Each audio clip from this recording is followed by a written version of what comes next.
శ్రీమాత్రే నమః. ఈరోజు వచ్చేసి వంకాయ ఎర్రదుంపలో కర్రీ వండుకుందామండి. వంకాయ ఎర్రదుంప అంటే కొంతమంది చిలకడదుంప కూడా అంటారండి. ఇదిగోండి ముక్కలు లెక్క కట్ చేసి పెట్టుకున్నాను. చిలకడదుంప ఒక దుంప, అల్లం వెల్లుల్లి పేస్ట్, పచ్చిమిర్చి, ఇదిగోండి వంకాయ ముక్కలు, ఆనియన్స్ కూడా కట్ చేసి పెట్టుకున్నానండి.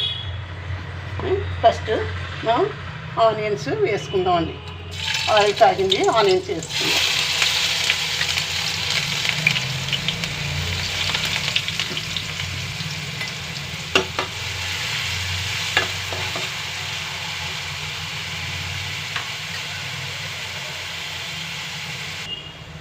ఇంకోండి అల్లం వెల్లుల్లి పేస్ట్ వేసాను, ఉప్పు కూడా వేసుకుంటున్నాను.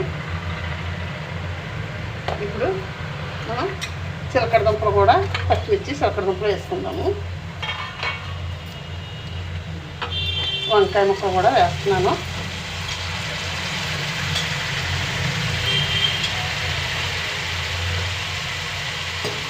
కొద్దిగా పసుపు కూడా వేస్తున్నాను.